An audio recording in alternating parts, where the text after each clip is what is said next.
आप ये तो बताइए कि क्या मुद्दा होगा 2024 के चुनाव में सुलेमान साहब? सब मुद्दे तो रौंद डाले गए। मोदी जी ने तो जो कह दिया वो आपने मोदी जी ने तो जो कह दिया आपने काफी देर सुना दिया। सुधांशु जी ने भी अपनी सारी बात रख दी, हम अपनी बात पूरी कर लेते, आप कह देते।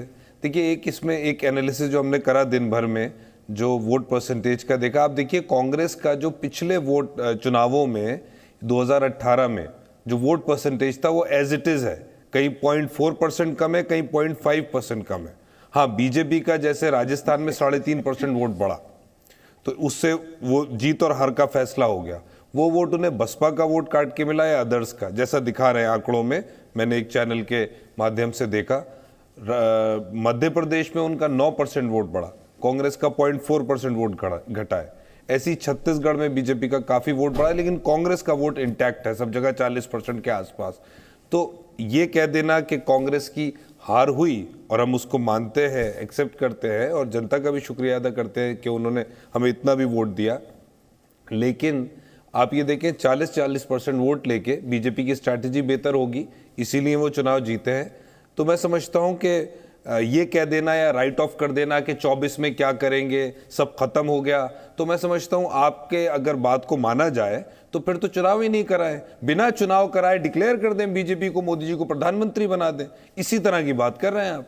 ये जीत हार होती है, बड़ा सिंपल सवाल कोशिश भी करी जाती है। सर 2024 के लिए आपका मुद्दा क्या होगा? एक मुद्दा बता दीजिए आप, ये मुद्दा चलेगा भाई 2024 में, ये हमारा नैरेटिव है, कुछ नया बुना आपने 2019 से लेकर आज तक सुलेमान साहब? नहीं नया नहीं, हाँ जी जी जी। देखिए, कॉन्स्टिट्यूशनल डेमोक्रेसी में, जमहूरी निजाम में, प्रजातंत्र में हार जीत होती है, मुद्दे होते हैं, मुद्दे उठाए जाते हैं। मैं आपसे आज पूछता हूं, भाजपा के प्रवक्ता बैठे हैं, सबसे पहला वादा था मोदी की गारंटी, आप कहते हैं ना 2 करोड़ नौकरी दूंगा साहब नौजवानों को, 20 करोड़ नौकरी दी 10 साल में, इसका कोई जवाब है?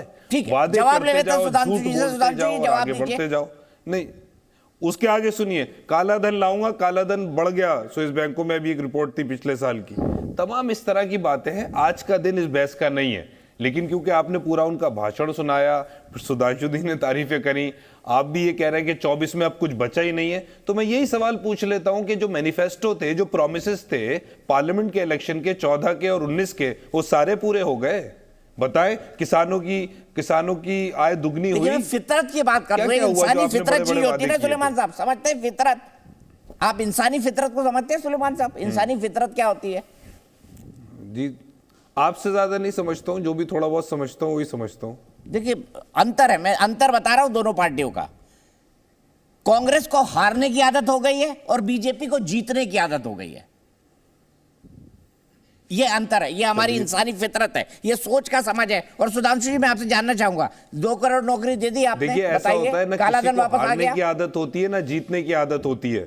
मेरा ये मानना है कि अगर आप हारे हैं तो आपको उसके लिए, जीत के लिए तैयारी करना चाहिए, और अगर आप जीत गए तो उसका अहंकार, घमंड और तकब्बुर नहीं करना चाहिए कि जीतने की आदत हो गई है। वक्त ऐसे बदलता है ऐसे, और अगर आप झूठ बोल के वादे करके सरकारें बनाते हैं और कल को आप जनता को वो साबित नहीं कर पाते हैं, तो जनता आपको बाहर कर देती है।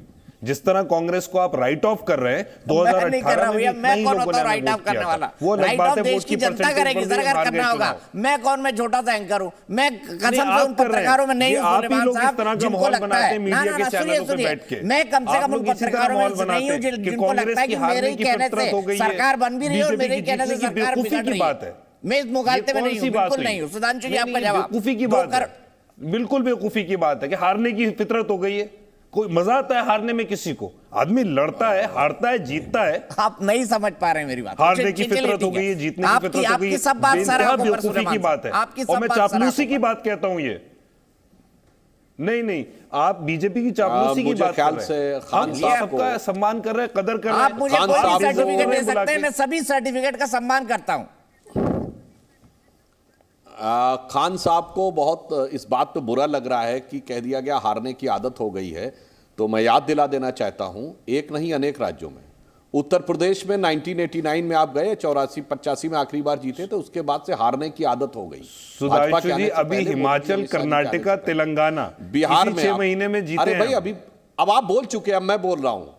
मान्यवर आप बोल रहे थे, मैंने इसलिए आपको अभी आदत बता रहा हूं। बिहार में आपकी 1985 के बाद से हारने की आदत हो गई है। पश्चिम बंगाल में 1977 के बाद से हारने की आदत हो गई है। आपकी आखिरी सरकार तमिलनाडु में 67 में बनी थी, उसके बाद से हारने की आदत हो गई है। इसलिए ऐसा नहीं कहा गया है। और आप 135-36 साल के इतिहास में अपने सबसे मैं भी जवाब दूंगा आपका। 2 बार पार्टी को टेक्निकली, हाँ बिल्कुल दीजिएगा साहब, टेक्निकली आपके पास लोकसभा में नेता प्रतिपक्ष के लायक भी ऑफिशियल संख्या नहीं है, जो 55 सांसद होने चाहिए। 44 थे 2014 में और 52 है 2019 में।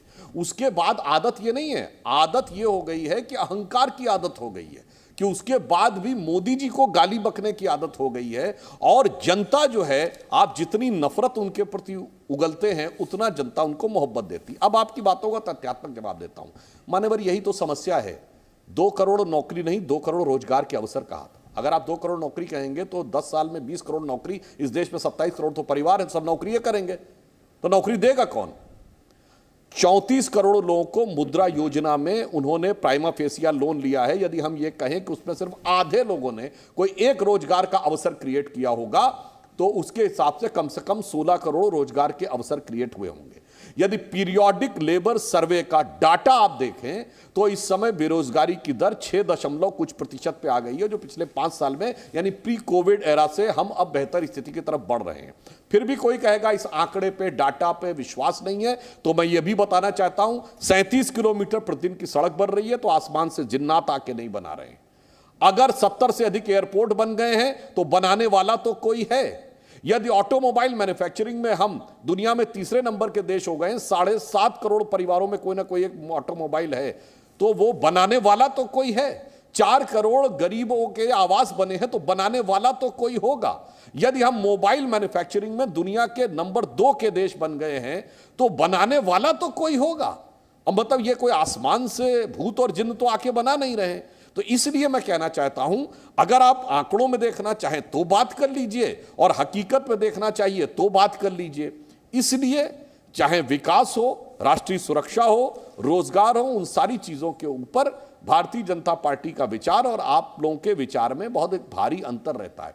और दूसरी एक और भी बात कहूं, आपने मत प्रतिशत की बात बहुत अच्छी कही, तो ये भी याद कर लीजिए 2018 में हमारा परसेंटेज ऑफ वोट आपसे ज्यादा था मध्य प्रदेश में, मगर फिर 2019 का लोकसभा याद करिए, राजस्थान मध्य प्रदेश दोनों में 50% क्रॉस किए हैं। हमने आपको कम से कम 15% वोट से पीछे कर दिया था। तो विधानसभा में ये परसेंटेज ऑफ वोट है और वो आगे। अब इसमें भी एक अच्छी बात बता देता हूं, राजस्थान में भी हम हारे, सॉरी कर्नाटक में भी हम हारे थे तो 38% वोट था हमारा, जो 75 साल के हाईएस्ट वोट पे थे। आपको 4% मिला था, किससे? जेडीएस से। इस बार मारा जा रहा तेलंगाना में जो कांग्रेस की जीत है उसमें बीआरएस का वोट इनकी तरफ शिफ्ट हुआ है, जिसमें चुनावी विश्लेषकों का कहना है, हम तो इस ढंग से नहीं देखते, मुस्लिम वोट उस समय जेडीएस से कांग्रेस में शिफ्ट हुआ था, मुस्लिम वोट बीआरएस से कांग्रेस में शिफ्ट हुआ है। अब साहब अगर यह चीज होगी तो ये बहुतों की पेशानी पे बल लाने वाली होगी। अखिलेश यादव जी के लिए भी, नीतीश कुमार जी के लिए भी, ममता जी के लिए भी, और इरेडिकेशन ऑफ सनातन धर्म फेम वाले स्टालिन साहब उदयनिधि के लिए भी, और वाईएसआर के लिए भी। तो मेरे ख्याल से ये जो एक जवाबी कव्वाली है, ये भी एक बहुत बड़ी चुनौती बन के उभरने वाली है। तो मैं कह रहा हूं इस चुनाव के परिणाम के अंदर के बहुत सारे मायने। और एक मैं दीपक जी और कहना चाहूंगा, इन्होंने अभी आपसे कहा आप भी मध्य प्रदेश के रहने वाले हैं, आज के इस दिन के सुखद अवसर के साथ एक दुखद याद भी जुड़ी है। आज 3 दिसंबर है, भोपाल गैस त्रासदी की बरसी है। आज हमें याद दिलाते हैं कि मध्य प्रदेश की जनता ने वो कितना भीषण त्रास सहा था, और एंडरसन को सरकारी जहाज में बैठाकर पूरे जलवाए जलाल के साथ भोपाल से दिल्ली और फिर दिल्ली से अमेरिका भेज दिया गया था। और उसके बाद राजीव गांधी जी की सरकार ने सबसे हलफनामा लिखवा लिया था और सबको लगा था कोर्ट से कंपनसेशन मिलेगा, फिर कोई कंपनसेशन नहीं मिला था। तो मुझे लगता है कि ये जो पुरानी कारगुजारियां थीं उनकी भी एक झलक याद रखने की जरूरत है। तो कितनी असंवेदनशीलता से सरकारें चलाई जब आपका सबसे मतलब प्रचंड बहुमत था, और हमने कितनी संवेदनशीलता के साथ सरकारें चलाई। आज प्रधानमंत्री जी ने क्या बोला कि किसी भी दल की सरकार हो, हमारे तमिलनाडु के कार्यकर्ता, हमारे बंगाल के कार्यकर्ता, आंध्र प्रदेश के कार्यकर्ता, किसी की भी सरकार हो, मगर साइक्लोन में जी जान से प्राण प्रण के साथ भाजपा कार्यकर्ता जुड़ जाएं। ये अंतर है हमारी अप्रोच और आपकी अप्रोच। ठीक है। जी न्यूज़।